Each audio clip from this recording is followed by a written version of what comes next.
In the early 90s, Bollywood crowned a new queen. At just 19, she was everywhere, on every poster, every magazine cover, every screen. She was dazzling, unstoppable, and hungry to prove herself. A star so bright, it felt like nothing could dim her light. But then one night, it all ended in a way no one saw coming. The industry went into shock. Fans demanded answers. Rumors exploded about her marriage, about the people in her home that night, about secrets Bollywood still won't discuss openly.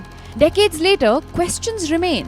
Was it an accident? Was it something more sinister? Or was it the unbearable cost of fame at too young an age? This is the story of that star and that one night. This is the story of Divya Bharti.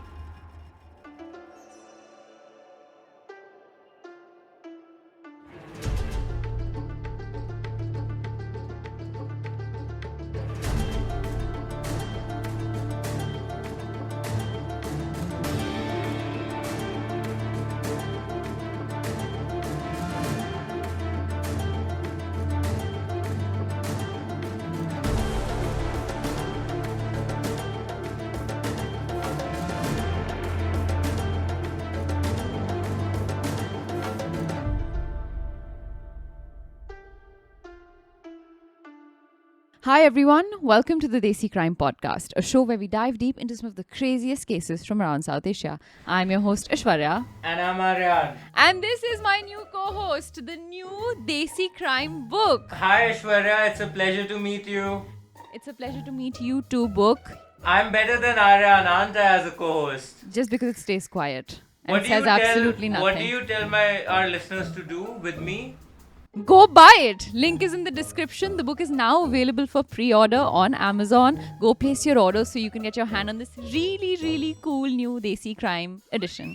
What do you mean you replaced me? Who was that? For a quick second there, I was really happy there was no Aryan on that for a seat. quick second there, I was super happy to not be around you. But alas, we have a job to do. Before we get on with the case for today, which is a case that has not only been requested a lot, it's an actress who... our generation doesn't know about. We don't know anything about fame it, and glamour seems disproportionate to lack of knowledge about who she was. But yeah, if you guys love Desi crime or if you are true crime aficionados, buy the Desi crime book now.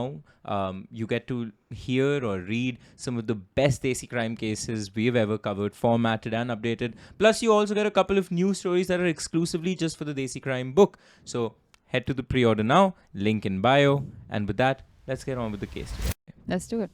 It was late on a warm night on the 5th of April in 1993 Mumbai, the kind of sultry evening when the city never quite sleeps. Inside 19-year-old Divya Bharti's Versova home on the 5th floor of Tulsi Apartments, laughter drifted lazily across the living room and drinks sat half-finished on the table, all while friends settled into the soft, familiar rhythms of casual company. This was a day of celebration, you see. Divya had a shoot scheduled for this day in Hyderabad, but she had postponed it so she could finalize the purchase of a 4-bedroom flat in a different area of Mumbai, the first home that belonged to her.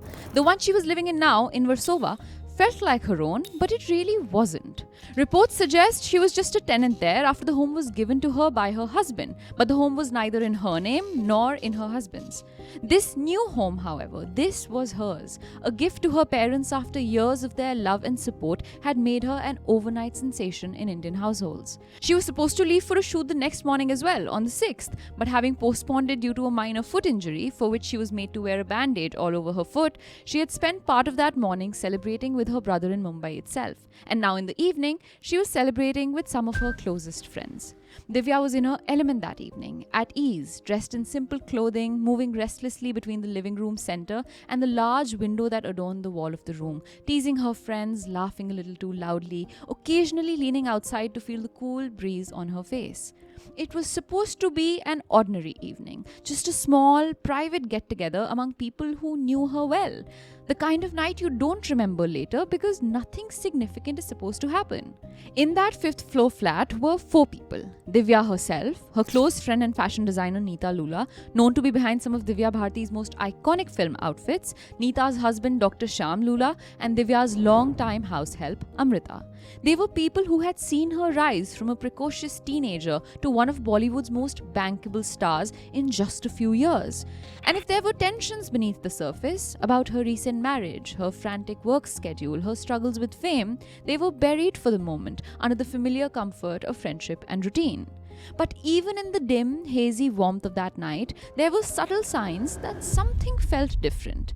Neeta would later tell police that Divya had been drinking, that she seemed a little tipsy, her voice louder than usual, her movements just unsteady enough to make them laugh nervously and to wave it off as harmless fun. No one took it seriously enough to stop her.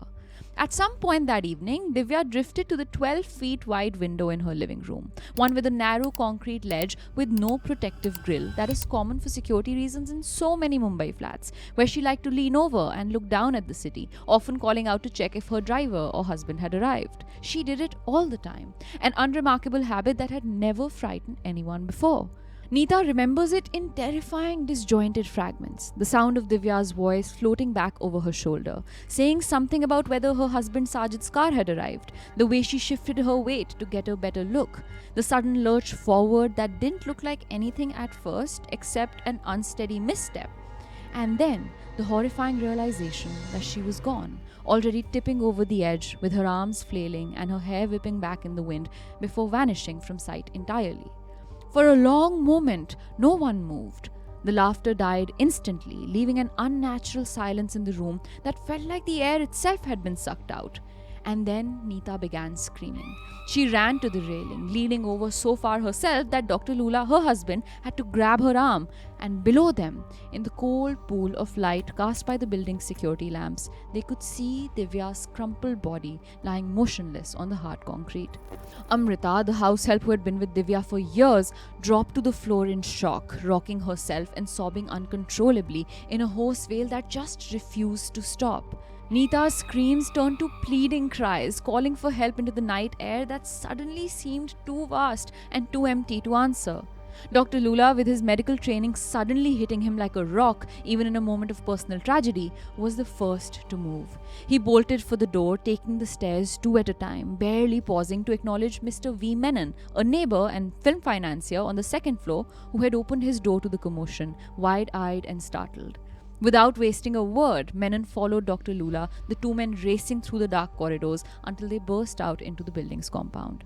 Divya lay there, in a heap of broken angles, her limbs bent unnaturally, blood pooling slowly around her. But when they knelt beside her, they realized with a jolt of hope and terror that she was still breathing, still gasping, her eyelids still fluttering as if trying to focus. They didn't wait for the ambulance that had been called but was taking too long to arrive. Menon offered his car without question, and together they lifted her as carefully as they could, trying to keep her head and neck stable while fighting their own horror at the blood on their hands. Neeta climbed in beside her in the car, sobbing so hard she could barely speak. The car raced through the empty midnight streets, running red lights with impunity, Dr. Lula shouting directions to the driver in a strangled voice. Inside the car, Neeta reportedly clung to Divya's side, crying and pleading for her to hold on. Witnesses described her as inconsolable, willing her friend to survive as they raced towards the hospital. When they finally screeched into the entrance of Cooper Hospital, staff rushed out to meet them. Divya was pulled from the back seat and transferred onto a stretcher, but in those few breathless minutes at the hospital gate, her pulse faded. Doctors and nurses worked frantically to stabilize her, the crash cart squealing across the floor, orders being barked in panic Marathi and Hindi. But within moments, the chief medical officer announced what everyone feared most. She was dead on arrival. 19 years old, a superstar whose face had filled cinema screens just hours earlier, a girl who had planned to go back to work the next morning. Gone. Behind them, Dr. Lula stood shaking, hands stained with blood he couldn't stop staring at.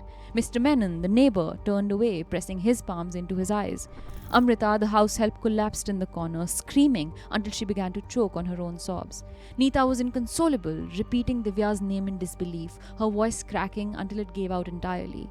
And somewhere in that crowd of hospital staff and police officers, Divya Bharti's best and longest kept secret, her husband, Sajid Natyadwala, arrived, eyes wide, face pale with shock, only to fall to his knees at the sight of her body, crying her name over and over again before collapsing himself, needing his own stretcher as the world outside the hospital gates woke up to the worst headlines that Bollywood had seen in years. By the time dawn broke on April 6, 1993, Mumbai had already begun to shiver with the news of Divya Bharti's death. Newspapers hit the streets, their front pages splashed with her photograph, masked in black borders, with her name printed in headlines that felt impossibly cruel. Bollywood loses its brightest star. Tragedy at 19. Mystery in Versova. In the sprawling sea of commuters and chai stall chatter, only one question buzzed in every whisper. What really happened? Television news, still nascent in its breaking news capacity at the time, reeled through report after report, looping footage of her flat window and glimpses of her grieving husband and father, both visibly shaken, both perched on hospital gurneys, collapsing under the weight of their collective loss. At 9 a.m., a gathering formed outside Divya's father's Juhu residence, Archana Kutir, initially filled with family and close friends, before spilling violently into the streets as fans and press swarmed like vultures to an open wound. Inside the building compound, quiet grief was overshadowed by chaotic desperation. Outside, fans were pushing and prodding, trying to glimpse grieving celebrities. Hema Malini, Govinda, Anil Kapoor, Urmila Matondkar among them, each attempting solemn steps between teary crowds, each balancing the public expectation to mourn and the private grief they could scarcely contain. Not all the attention was respectful though. Some fans were said to be grinning or taking photographs as if tragedy were entertainment. 2 days later, at around 10:30 am on the 7th of April, the hospital formally released Divya's body to the family.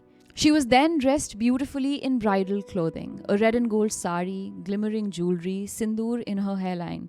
She looked eerily peaceful, the face of a sleeping bride rather than a teenager whose life had been halted so violently. Around 11:15 am that morning, her brother Kunal lit the funeral pyre at Ville Parle Crematorium, surrounded by an extraordinary gathering of nearly 500 industry figures and colleagues, including Anil Kapoor, Yash Chopra, David Dhawan, Tabu, and many more, each of them visibly shaken by the loss of someone so young and luminous.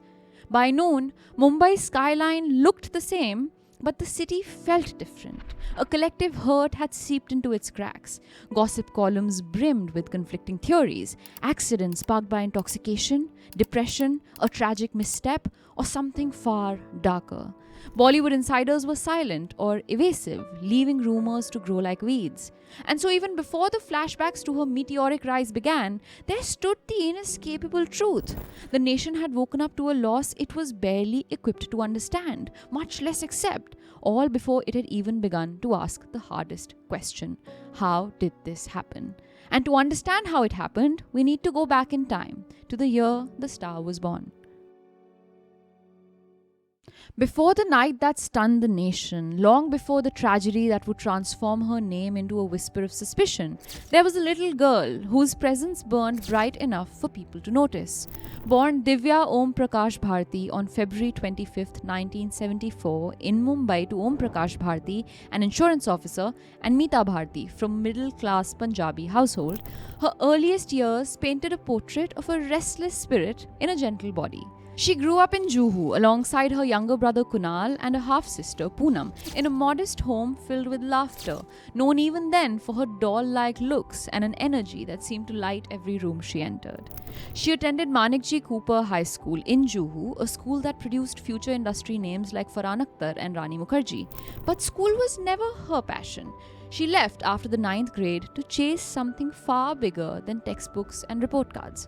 By 1988, at just age 14, she began modeling, her captivating smile catching attention in photo shoots and earning her a reputation overnight.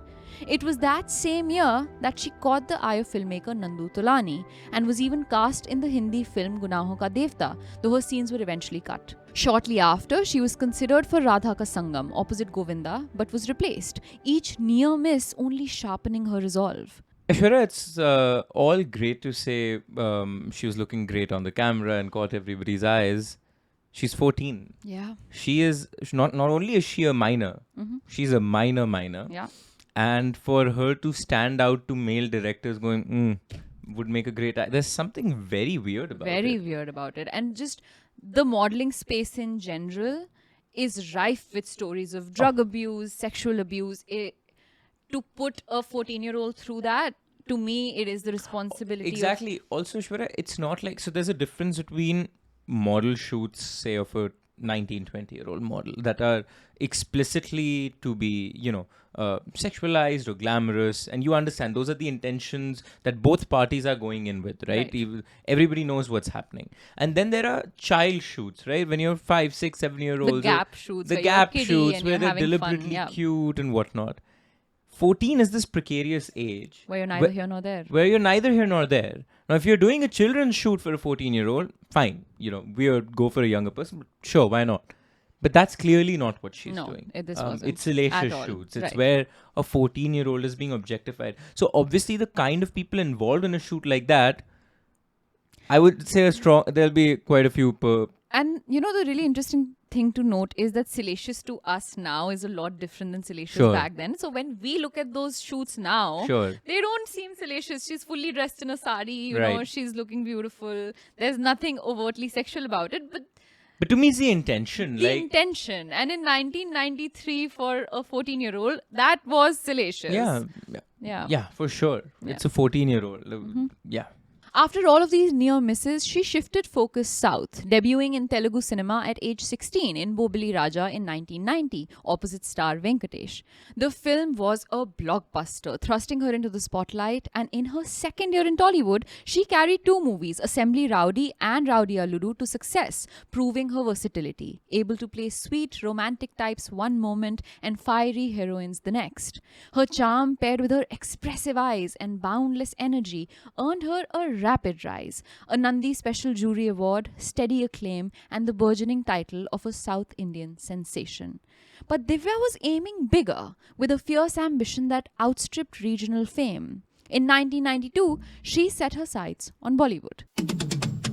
Her first Hindi release was Vishwatma, a thriller where her song Saath Samundar Par exploded into public memory and introduced her to audiences with striking flair. That same year, in Shola or Shabnam opposite Govinda, she slipped into a playful yet fiery persona that further confirmed her bankability. As 1992 rolled on, career offers became a whirlwind. Over 14 Hindi films signed in just 1 year, an almost unheard of achievement for a newcomer. And then came her big break with Deewana, where she starred opposite Rishi Kapoor and a then unknown Shah Rukh Khan. The film was a blockbuster, and she received the Filmfare Award for Best Female Debut, firmly establishing her in the cinematic universe of the country. What do you mean, unknown Shah Rukh Khan? He was a very new actor at the time. Yeah, still. What I mean, that's a false statement. We have a fanboy in the midst. Not a fan. I'm a scientific fella.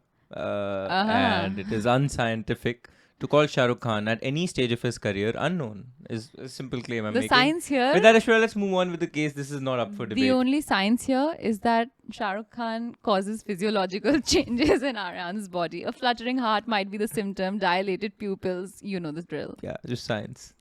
By early 1993, her star was in full ascension. She had just wrapped Rang, later released posthumously, and had begun working on numerous other projects. Her popularity grew, not just through her performances, but through her vivacious presence in public. Concerts, magazine covers, promotional tours across India. She was youthful, yet mature beyond her years, an actress who could make audiences laugh one moment and cry the next. It is important to grasp how remarkably fast she rose. From leaving school after the ninth grade to modeling by 14 to Tollywood stardom by 16, then Bollywood fame by 18. And by 19, she was a household name in one of cinema's largest industries, with the world in front of her and every door open. She was earning top pay, some sources say as much as 25 lakh rupees per film in that time's money, as producers clamored for her face. This was not just talent, it was a hunger fueled by deep ambition. Her whirlwind rise meant that when she stepped close to the windowsill that night, she carried with her the weight of a society's hope and the glare of scrutiny that comes when fame comes too fast and too young. Ishwara, when we began Desi Crime, my mom always said, cover the Divya Bharti case, cover the Divya Bharti case. Right.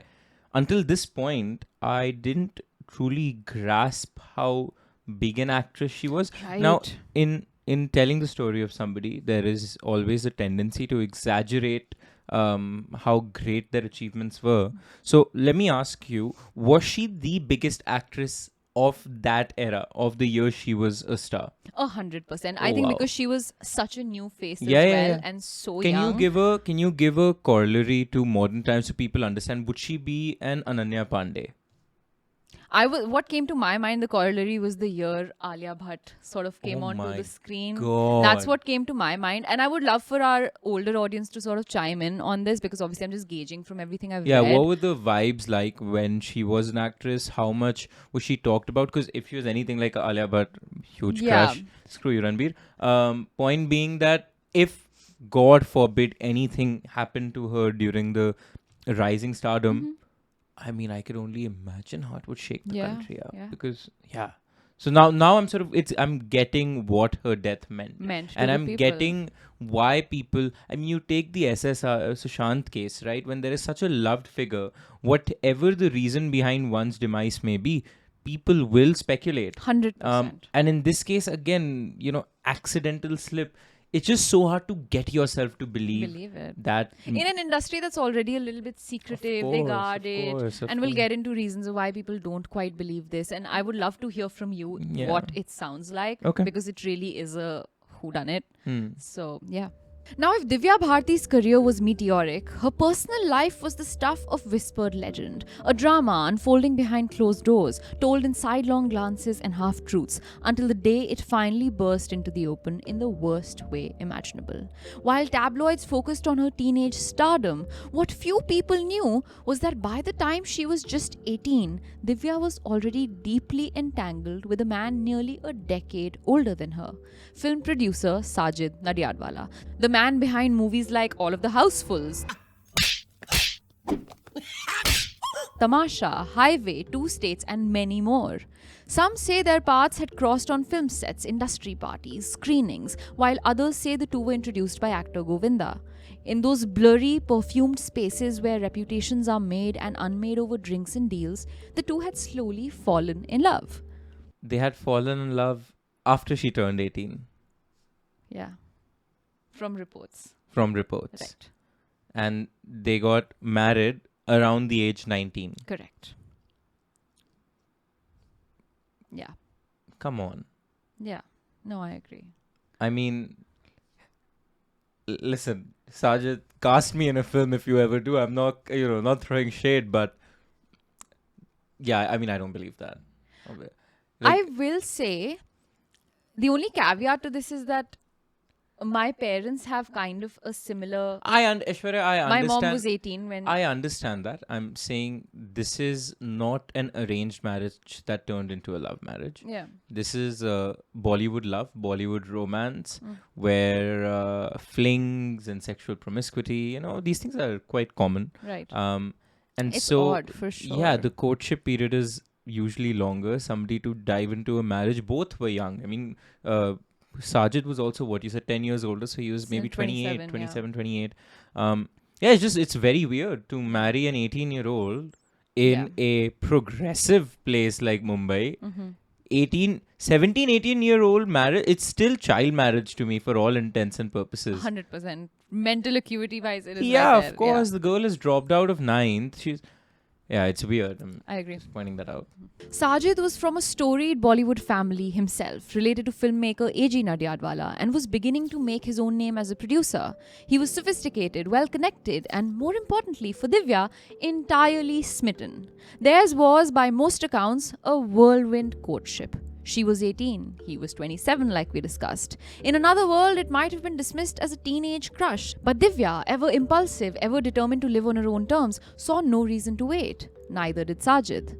On May 10th, 1992, at a friend's residence in Warsaw, they were married in a quiet nikah ceremony. She converted to Islam for the purpose of the marriage, even taking the name Sana Nadyadwala, a fact that remained closely guarded as a secret until after her death. Very few people were told. There were no grand Bollywood processions, no extravagant sets of photographers outside a five-star hotel ballroom. Just a few friends, a quiet cleric, and a signature on paper that bound them in ways neither her fans nor her family would know until it was too late. And the reason to keep it a secret? You see, she had become a one-woman industry in 1992, with producers lining up for her dates. If word spread that she was married, let alone converted, there was fear it would hurt her appeal in an industry notorious for sidelining actresses who were no longer seen as single, virginal, desirable, pure to the masses. So the marriage remained a secret, kept even from many close colleagues. In the private circles where their relationship was known, it was still a complicated union. Divya was, by every account, passionately in love with Sajid, but theirs was not an easy relationship. She was just a teenager, balancing a punishing work schedule with 12 to 14-hour shoot days, learning to manage her own career while navigating a world that was even then bristling with rumor and rivalry. Sajid, for his part, was under enormous pressure himself to build a life in his own name too. Added to that, Divya's family, particularly her father Om Prakash Bharti, was said to be unhappy with the match, for this and for other reasons too. Some sources suggest he didn't even know about the nikah for months. This was a conservative middle-class father who had watched his teenage daughter transform into a superstar in just a few years, who saw her signing film after film, who was incredibly uncomfortable with her hectic adult world. A secret marriage to an older man, especially one associated with the film industry he didn't trust, was too much. As 1993 began, almost a year into her secret marriage, Divya Bharti's career was at a fever pitch that few could match. But for all the blinding glare of fame, friends later described something different behind the scenes. A girl who seemed exhausted, stretched thin, perhaps a little lonely in her new hidden marriage. Neeta Lula, one of her closest confidants and the designer who dressed her in many of her films, the woman who spent Divya's last few moments with her, would say that Divya was still that same giggly teenager at heart, but also someone who was beginning to show the cracks of strain that come with the weight of too much too soon. In those final weeks, she had been juggling reshoots for Shatranj, Dil Ashna Hai, Ladla, and Andolan, among other projects. Her work schedule meant she was often leaving home before dawn and returning well after midnight. Insiders said she sometimes slept in makeup chairs, waking only to have new eyeliner reapplied before the next take. Producers and co-stars recalled her as fiercely professional, but privately she would sigh about needing sleep, real sleep, the kind she hadn't had in months. There were rumors that she had begun drinking more heavily in those last months too, not an unusual pattern in the industry, but worrying given her age and workload. Friends insisted she was not an alcoholic, but admitted she could be impulsive, prone to grand gestures and equally grand crashes of mood. This impulsiveness was part of what made her magnetic on screen, the way her face could flicker from playful to devastated in a single second. Off screen, it made people worry about how quickly she lived every emotion. Her marriage to Sajid Nadyadwala seemed to display the same erratic emotion too. Kept hidden from the press and even from many friends, even to this point, it was a source of both comfort and strain. On set, she was still the giggling teenager, the playful colleague teasing her heroes. Off set, she went home to Sajid. There were nights she stayed with him in Warsaw, nights they fought, nights they made up. And hushed but persistent rumors followed. That she was possessive, prone to jealousy over Sajid's glamorous social circle. That he was controlling, wary of her impulsiveness and unwillingness to slow down her career. That there were loud fights behind closed doors, followed by passionate reconciliations. But no one outside that tiny circle knew. Some close to her said she was deeply in love, almost childishly so, calling him constantly, showing up at his office unannounced, wanting to spend every moment together when she wasn't on set.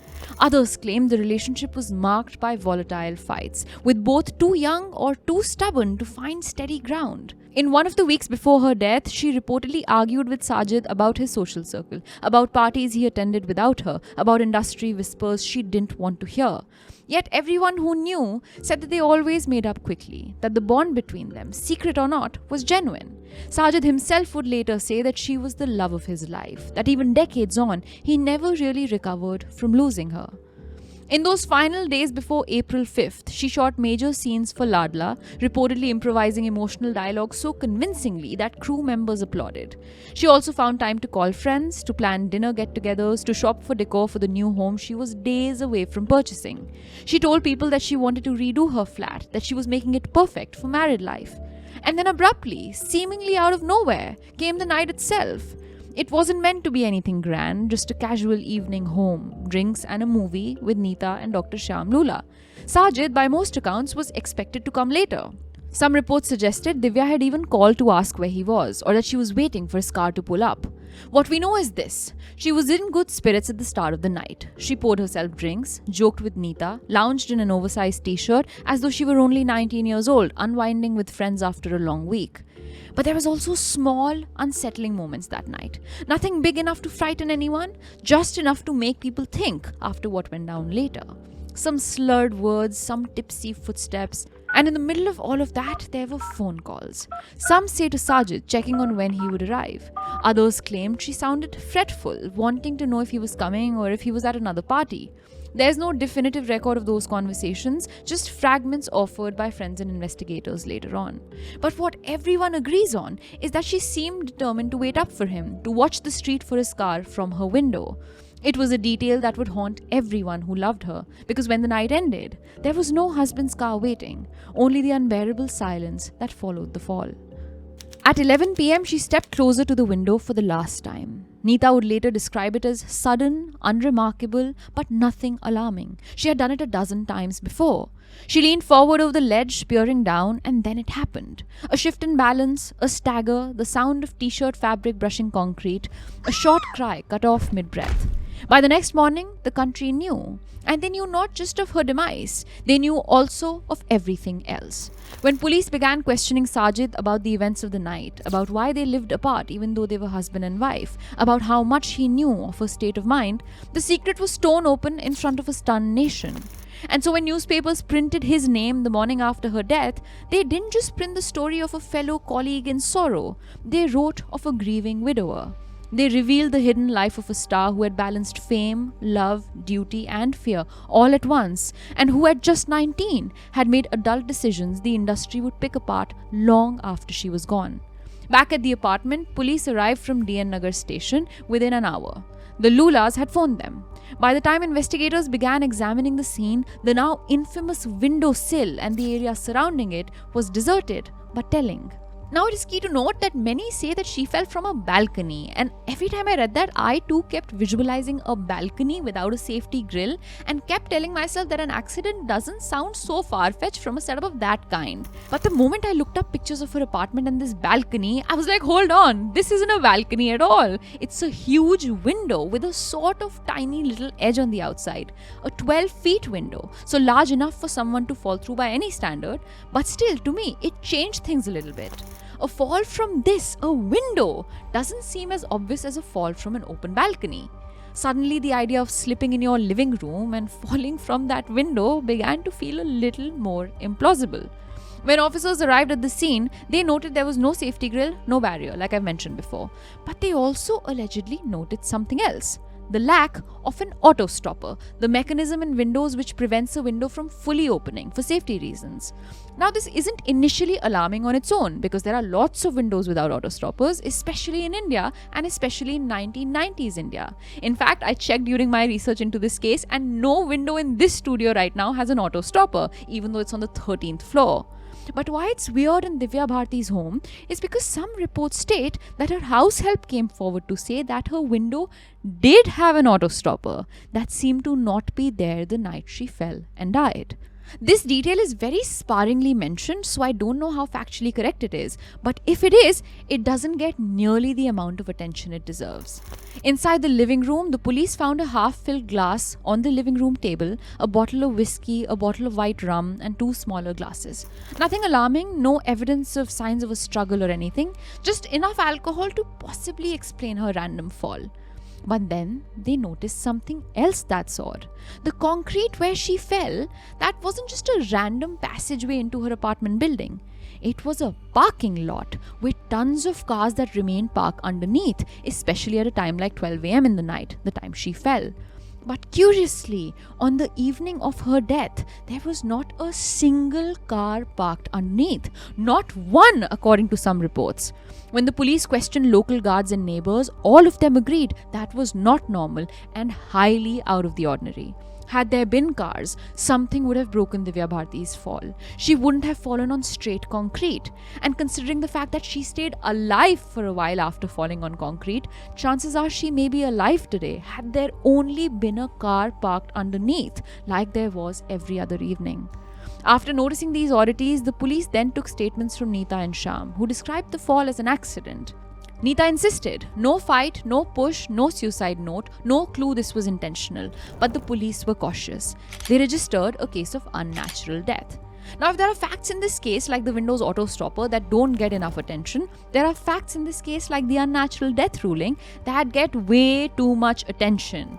Too many people online think that this shows that the police initially believed foul play was involved, but then eventually backtracked from pressure or corruption or in a grand cover-up scheme and then changed their tune. But the truth is, even if this was an accident, this would still be classified as an unnatural death in those initial weeks of investigation. In Indian law and forensic medicine, an unnatural death refers to any death that is not due to natural causes like illness, age-related decline, or internal medical conditions.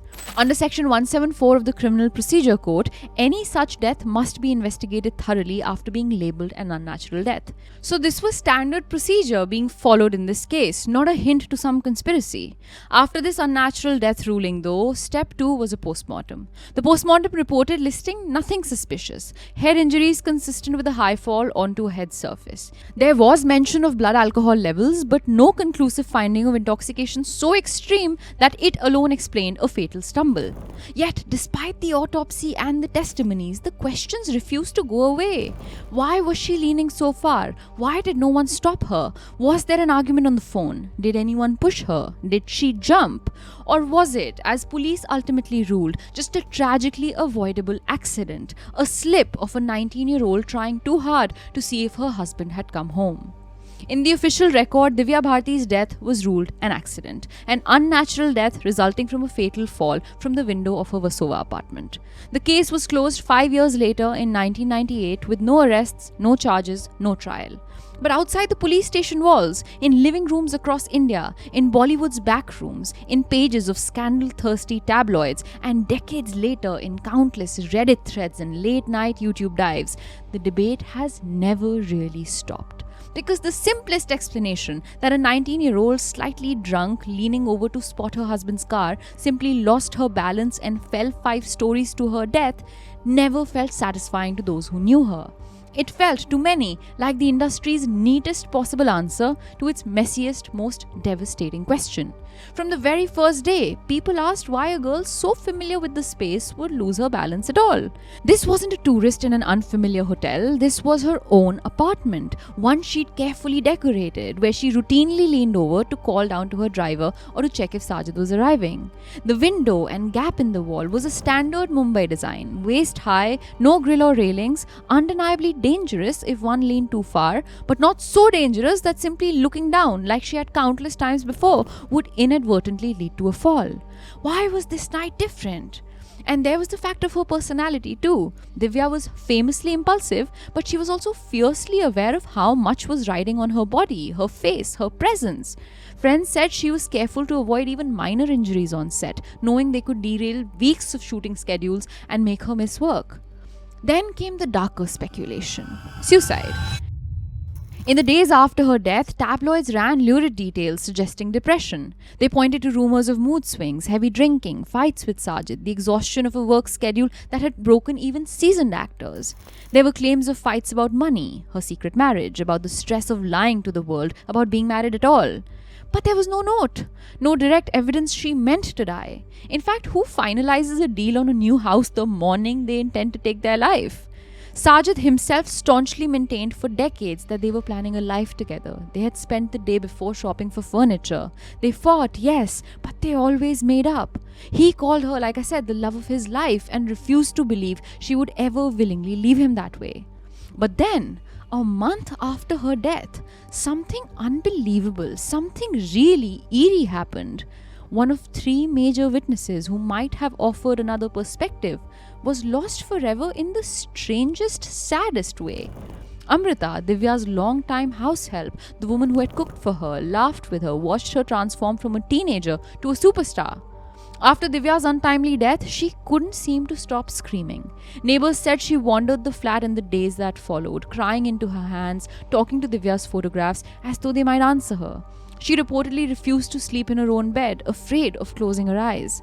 And then, within a month, she was dead.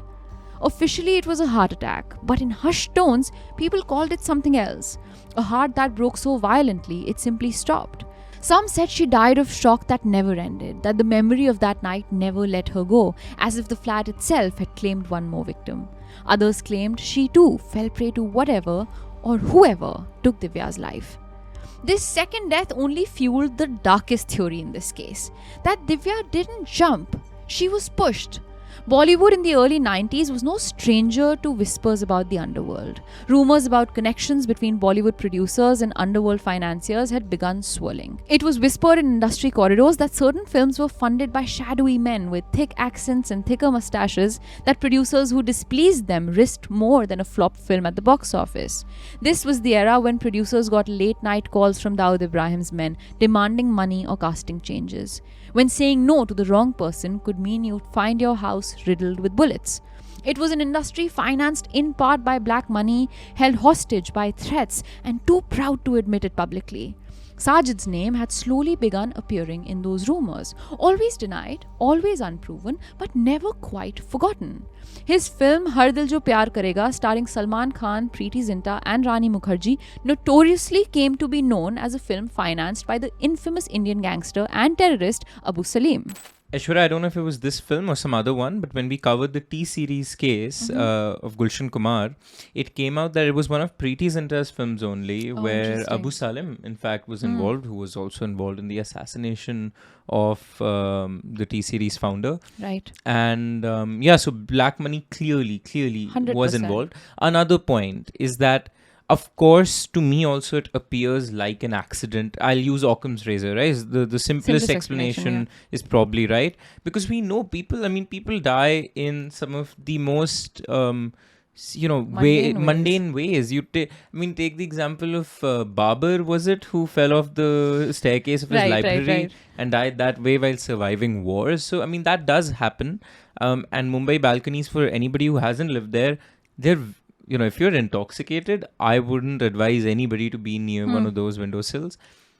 But for somebody so close to you, who is not in the pockets of Bollywood, unlike her other friends, to die suddenly... a month later. It brings to mind the same things as what happened in the Sushant case, where Sushant's agent died in close proximity to him. And so, of course, people will connect two and two. 100%. Whether or not it's related, the connection is, bound. Odd. Sure, a broken heart. Again, Occam's razor, unlikely. Probably that, but... Unlikely to me. It's too close. You don't...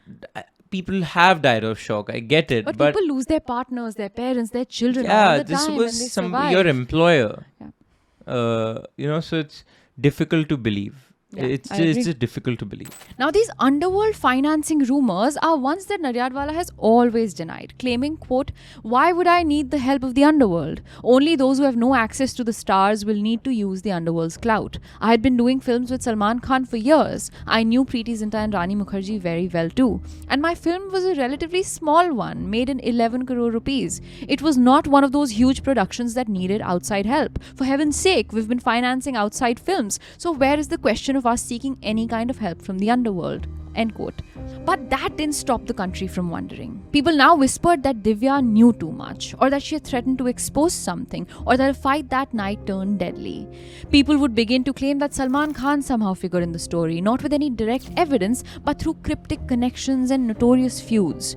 Some insisted Divya's death was tied to threats meant for Sajid Nadyadwala, whose name was also whispered in connection with the very men accused of orchestrating the 1993 Bombay blasts.